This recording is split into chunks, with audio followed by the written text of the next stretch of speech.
नमस्कार।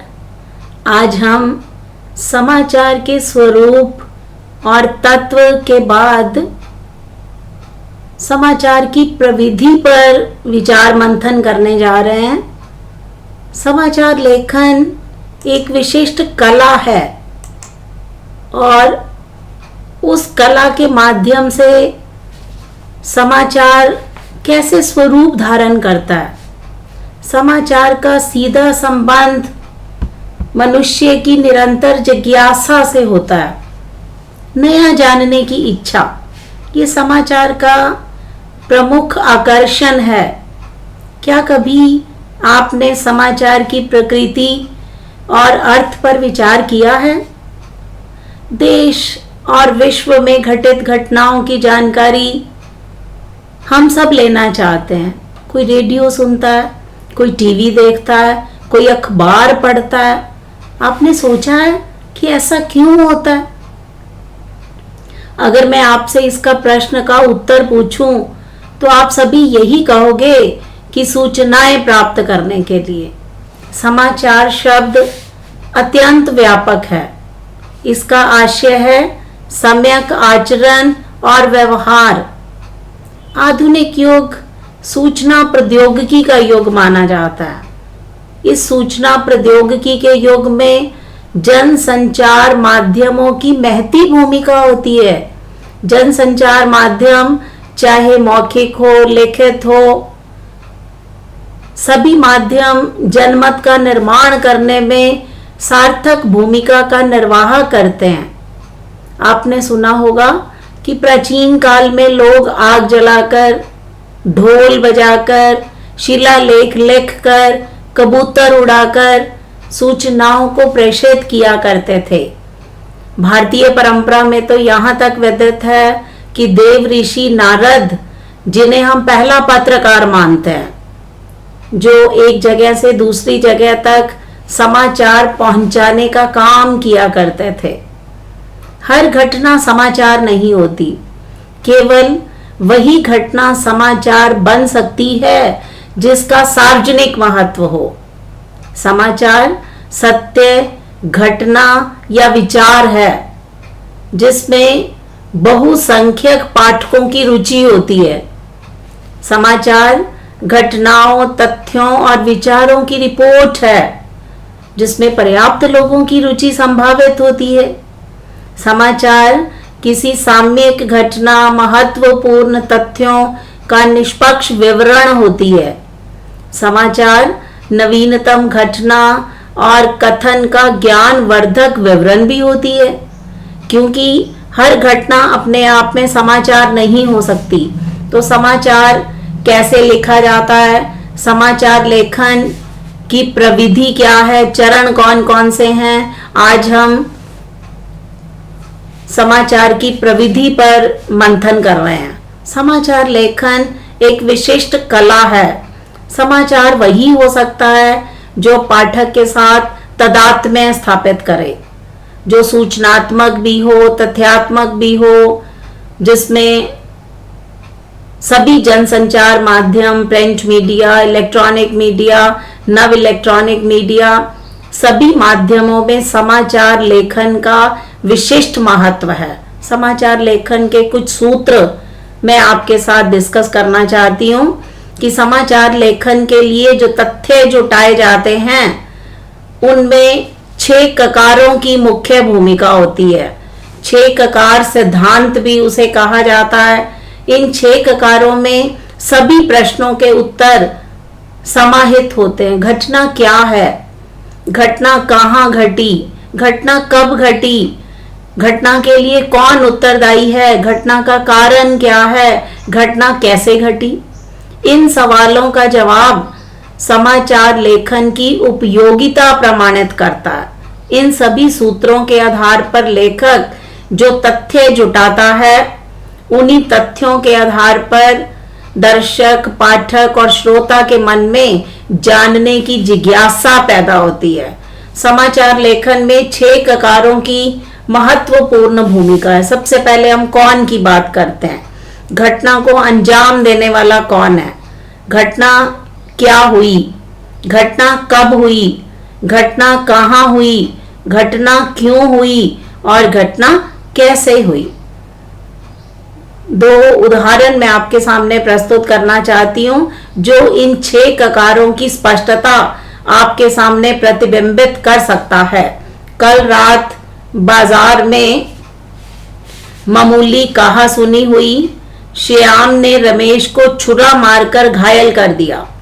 नेहा विद्यालय में भाषण प्रतियोगिता के अंतर्गत 2 अक्टूबर को प्रथम आई। भले ही बेधड़क, बेकार, पक्का, मस्त जीवन में कलम और कागज के धनी अखबार वाले हैं। ये सभी उदाहरण इन 6 ककारों का उत्तर हमें प्रदत्त करते हैं। वास्तव में पत्रकारिता समाज का दर्पण है। विचारों, मूल्यों, आदर्शों, आस्थाओं इत्यादि को जनता के सामने प्रस्तुत किया जाता है। पत्रकारिता ने प्रत्येक कर्तव्य का निर्वाह किया है। यह हमारे चरित्र का, सोच का, विचार का, संस्कृति का दस्तावेज मानी जाती है, जो कि हमें पल पल परिवर्तित करती है और हमें जीवंत बनाने का प्रयास भी करती है। समाचार वही हो सकता है जो पाठक में तादात्म्य स्थापित करे, जो तथ्यात्मक हो, सूचनात्मक हो। समाचार के अवयव, चरण, प्रविधि आदि के बारे में आज हम जानकारी प्राप्त कर रहे हैं। तो मूल रूप से सबसे पहला चरण समाचारों का संकलन, तथ्यों का संकलन। हम तथ्यों को किस प्रकार से संकलित करते हैं। समाचार पत्र, पत्रिका, रेडियो, दूरदर्शन इत्यादि के प्रतिनिधियों, संवाददाताओं और एजेंसियों के द्वारा विभिन्न स्रोतों और माध्यमों से सर्व सामान्य के लिए सूचनाएं, समाचार, तथ्य, घटनाएं, विवरण, भाषण इत्यादि का विधिवत जो संग्रह किया जाता है उसे हम समाचार संकलन कहते हैं। समाचार पत्रों, रेडियो, दूरदर्शन इत्यादि के लिए समाचारों का संकलन कोई एक व्यक्ति नहीं कर लेता, एक संवाददाता नहीं कर लेता। इस काम में पूरा समाचार विभाग एकांश में जुटा रहता है। समाचारों का आयोजन करना प्रमुख रूप से उप संपादकों, संपादकों, प्रधान संपादक का दायित्व माना जाता है। इसमें उसकी विश्वसनीयता, प्रामाणिकता को वो जांचता है, परखता है, तोलता है। तदोपरांत निर्णय लेता है कि समाचार प्रकाशन और प्रसारण के योग्य है या नहीं। तथ्यों का संकलन करने में संवाददाता को नूतनता, विलक्षणता, रहस्यात्मकता, परिवर्तनशीलता आदि तत्वों का ध्यान रखना पड़ता है। तथ्य संकलन के लिए प्रत्याशित, अनुमानित, भेंटवार्ता, समाचार समितियां, प्रेस विज्ञप्ति, दुर्घटना स्थल आदि से तथ्यों का संकलन किया जाता है।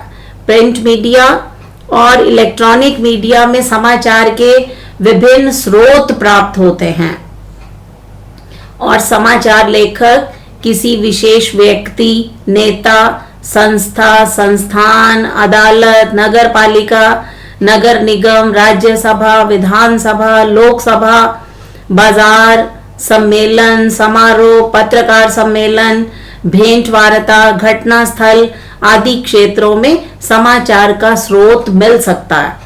उपलब्धता के आधार पर अगर हम बात करें तो समाचार प्राप्त करने के 3 स्रोत होते हैं, जिसमें सबसे पहला स्रोत है प्रत्याशित स्रोत। प्रत्याशित स्रोत वे होते हैं जिनमें पुलिस स्टेशन, नगर पालिका, संसद के अधिवेशन, साक्षात्कार, सरकारी घोषणा आदि से संबंधित समाचार प्राप्त किए जा सकते हैं। फिर आते हैं अप्रत्याशित स्रोत। किसी संवाददाता को अचानक ही कई बार समाचार उपलब्ध हो जाता है, जैसे बोफर्स तोप खरीद का मामला अखबारों में पिछले वर्षों में बहुत चर्चित रहा। इसी तरह से आते हैं पूर्व अनुमानित समाचार स्रोत। ये वे होते हैं जिससे अनुमान लगाकर संवाददाता संपर्क स्थापित करता है। संभावना के आधार पर अनुमानित समाचारों को ग्रहण किया जाता है।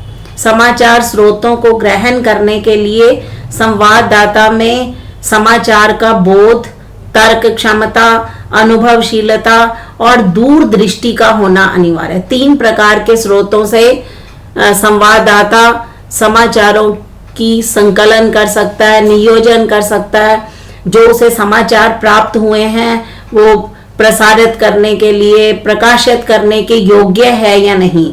जब वो पूरी तरह से तैयार हो जाता है कि ये समाचार मेरे पास हैं, तो दूसरा चरण कथा काया की योजना बनाना।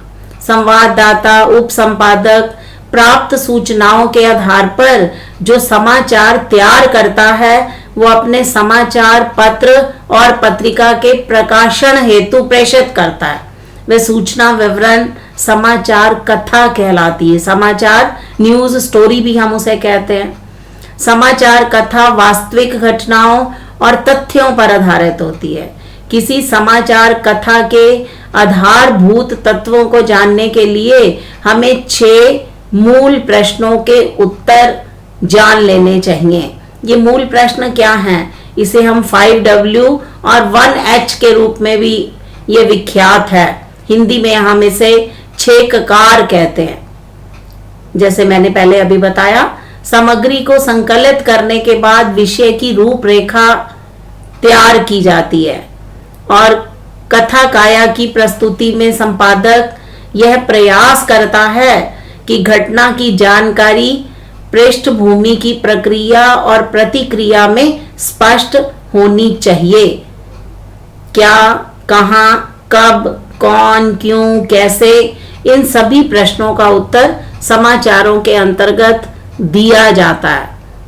तो इसी तरह से घटना का कारण क्या है, घटना कैसे घटी, इन सवालों के जवाब 6 ककारों के अंतर्गत दिए जाते हैं। घटना को अंजाम देने वाला कौन है, क्या घटना हुई, कब हुई, कहाँ हुई, क्यों हुई, कैसे हुई, इन सब के उत्तर कथा काया की योजना बनाते हुए पत्रकार को देने पड़ते हैं। एक उदाहरण है कि नेहा विद्यालय में भाषण प्रतियोगिता से 2 अक्टूबर को प्रथम आई। इसमें कौन नेहा है, प्रथम आई क्या का उत्तर है, कब 2 अक्टूबर को, कहां विद्यालय में, क्यों प्रतियोगिता के अंतर्गत, कैसे प्रतियोगिता से।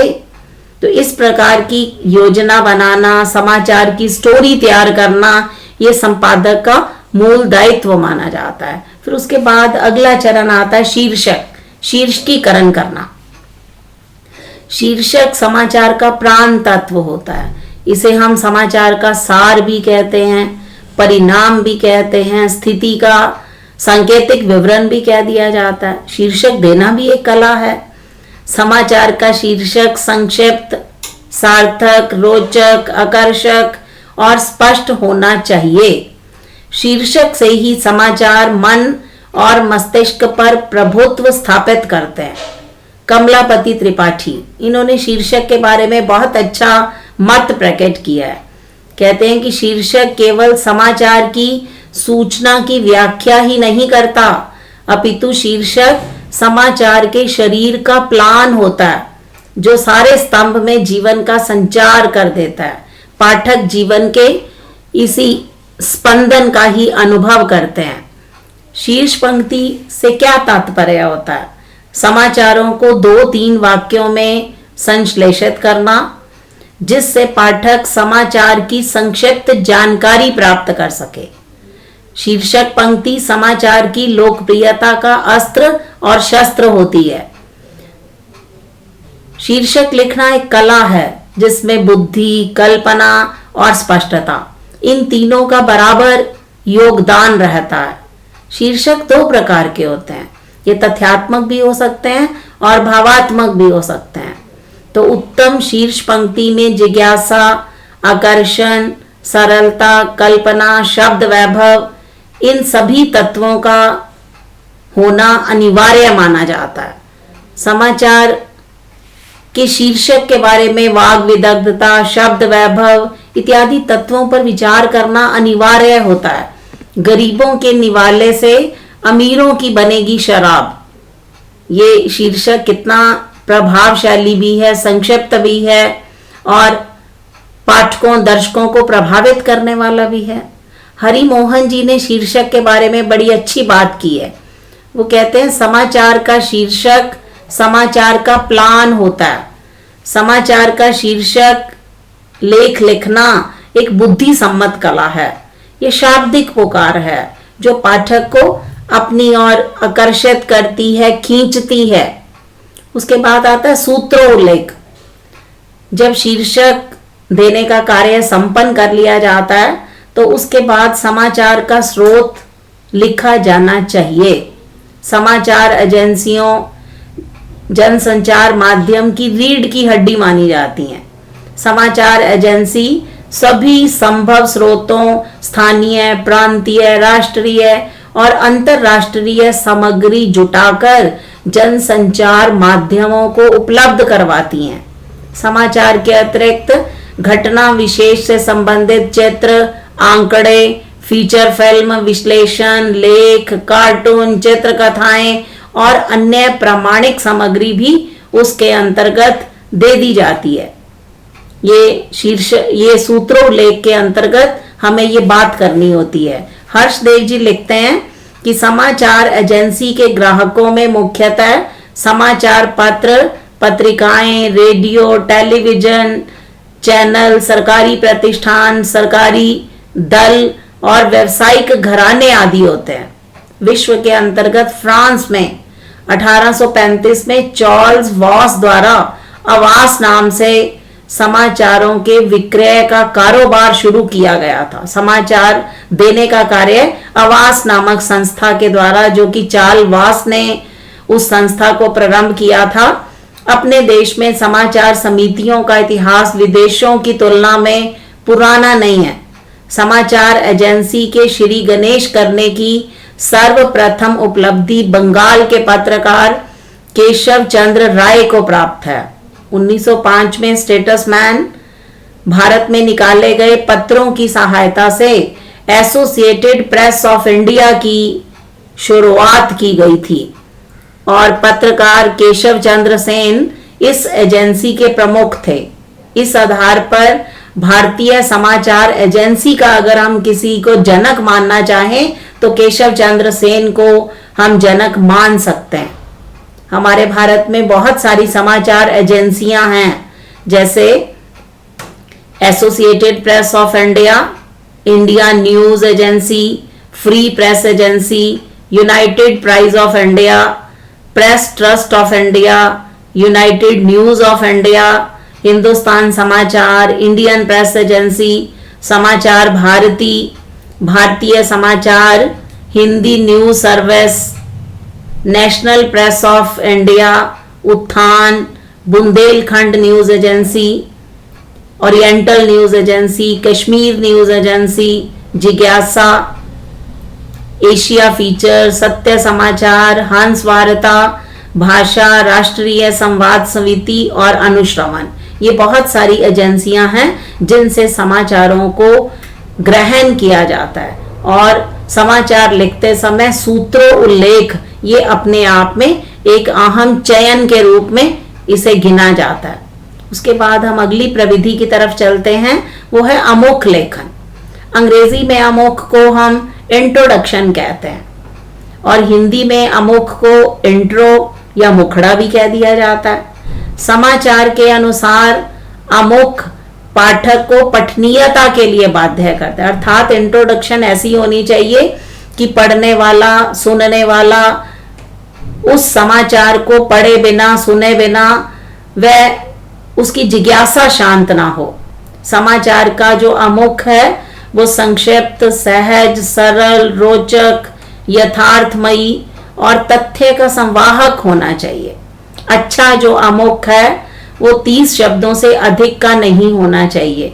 प्रेमनाथ जी ने अमुख को समाचार का प्राण, अर्जुन तिवारी जी ने समाचार दुर्ग का प्रवेश द्वार और रेखा जी ने अमुख को पहला अनुच्छेद माना है। और ये आमतौर पर कहा भी जाता है कि well begin is half done. तो यह विचार समाचार के अमुख पर शब्द दृष्टि से भी लागू होता है। इंट्रो में समाचार तत्वों की प्रधानता के आधार पर 6 ककारों का पालन किया जाता है। जैसे अगर हमने इंट्रो कौन के रूप में देनी हो तो नई दिल्ली 20 दिसंबर प्रधानमंत्री श्री पीवी नरसिम्हा राव ने आज राज्यसभा में आश्वासन दिया कि देश में मिश्रित अर्थव्यवस्था जारी रहेगी। ये स्रोत दिया हुआ है नव भारत टाइम्स, नई दिल्ली 21 दिसंबर 1991। इसी तरह से क्यों, क्या, कब, इंट्रो इत्यादि के बारे में विचार किया जाता है। तो अमुख का प्रस्तुतिकरण समाचार की प्रकृति और उसकी शैली पर निर्भर करता है। इस तथ्य का सर्वोत्तम प्रतिरूप विश्लेषणात्मक और व्याख्यात्मक समाचारों के माध्यम से प्राप्त किया जा सकता है। उसके बाद आती है समाचार की शेष रचना। जब हम अमुक लेखन का कार्य संपन्न कर लेते हैं तो उसके बाद समाचार की शेष रचना की जाती है, जिसे हम प्राय बॉडी कह देते हैं। समाचार की संरचना विलोम, पिरामिड और स्तूप शैली में की जाती है। इस शैली के अंतर्गत समाचार की कथा लिखने से संपादक और पाठक दोनों को सुविधा बनी रहती है। पाठक के पास पूरा समाचार पढ़ने का अगर समय ना हो तो आधा समाचार पढ़कर भी पाठक गुजारा कर सकता है। समाचार लेखन के लिए 6 ककार प्रचलित हैं। केंद्रीय समाचार प्रारूप को स्तूपाकार में, विलोम स्तूपाकार में और बहुआयामी ढांचे में विभाजित किया जा सकता है। अगर हम स्तूपाकार के रूप में समाचार को लिखना चाहें तो जब किसी समाचार को लिखते समय उसका परिणाम सबसे अंत में दिया जाता है तो समाचार का विवरण कालक्रम और घटना विशेष के तथ्य क्रम में लिखा जाता है। समाचारों में घटना के महत्वपूर्ण पक्षों को विस्तार से उभरते हुए लिखा जा सकता है। इसमें रचनात्मकता के सिद्धांत क्लाइमैक्स जो कि अंत में आता है। कभी कभी खबर विस्तृत हो जाने से लेख कम पढ़ने से समाचार अधूरा भी रह जाता है। दूसरी शैली है विलोम स्तूपाकार। इस पद्धति में सर्वप्रथम मुख्य विवरण, फिर विस्तृत विवरण और फिर कम महत्व के विवरण रहते हैं। इसमें समाचार लेखकों के मध्य सबसे अधिक यही शैली प्रचलित है। 6 ककारों का विधिवत इसमें प्रयोग किया जाता है। इस शैली में समाचार का परिणाम सबसे पहले दे दिया जाता है और फिर उसके बाद एक एक ककार की पूर्ति, क्या, कब, क्यों, कैसे इत्यादि के बारे में जानकारी दे दी जाती है। आगे चलकर हम भाषा की बात करते हैं तो कम से कम शब्दों में उत्तम अभिव्यक्ति ये समाचार का योजना होती है, प्लान तत्व होती है। समाचार लेखन की भाषा सरल, संक्षिप्त, स्पष्ट, रोचक और वस्तुपरक होनी चाहिए। समाचार लेखक को व्याकरण शास्त्र, वाक्य संरचना, ज्ञान विज्ञान के विभिन्न क्षेत्रों की जानकारी, उसकी शब्दावली के बारे में जानकारी का समुचित ज्ञान होना चाहिए। संवाददाता का सर्वप्रथम भाषा पर आधिपत्य होना चाहिए। समाचार लेखन एक कला है जो संवाददाता की लेखन शैली, तथ्यों की पकड़ और घटनाओं का प्रस्तुतिकरण इन सभी विशेषताओं पर निर्भर करती है। समाचार पत्रों की भाषा में एक लय, एक संगीत और एक संगति ये तीनों उसमें विद्यमान रहने चाहिए। फिर हम आते हैं समाचारों का संक्षेपण। समाचार लेखन में संक्षेपण एक अनिवार्य प्रक्रिया है। सभी चरणों और सभी प्रविधि के आयामों से गुजरने के बाद अंत में जाकर हम संक्षेपण की अनिवार्य प्रक्रिया को ग्रहण करते हैं। संक्षेपण का अभिलेख अन्य पुरुष में तैयार किया जाता है। संवाददाता को अनावश्यक विस्तारण का संक्षेपण करना अनिवार्य होता है ताकि विचारों की क्रमबद्धता भंग ना हो। कई बार हम जरूरत से ज्यादा समाचार दे देते हैं तो फिर समाचार के सभी चरणों में से गुजरने के बाद अगर किसी समाचार का अधिकतर विस्तारण कर दिया गया है तो अंत में जाकर उसका संक्षेपण करना अनिवार्य होता है। समाचार लेखक सभी अवयवों और सभी चरणों से गुजरते हुए पूर्वाग्रहों से बचते हुए आगामी प्रभावों को आत्मसात करते हुए एक सक्षम और प्रभावशाली समाचार प्रस्तुत कर सकता है। समाचार में वस्तुपरकता, तटस्थता का गुण होना अनिवार्य है। समाचार लेखन की अपनी प्रवृत्ति होती है, अपनी शैली होती है। समाचार का मुख्य उद्देश्य पाठक के साथ त्वरित गति से भावों का संचार करना होता है। समाचार लेखन में 6 ककारों के उत्तर और आवश्यक पृष्ठभूमि से संबंधित तथ्यों का होना अपेक्षित माना जाता है। अर्थात वही समाचार उत्तम है जिस समाचार के अंतर्गत 6 ककारों के बारे में बहुत विस्तार के साथ चर्चा की गई हो। यहीं पर ही समाचार की प्रविधि पर हम अपनी चर्चा समाप्त करते हैं। अगली वीडियो के अंतर्गत हम समाचार और हिंदी के अंतर संबंधों पर विचार करेंगे। धन्यवाद।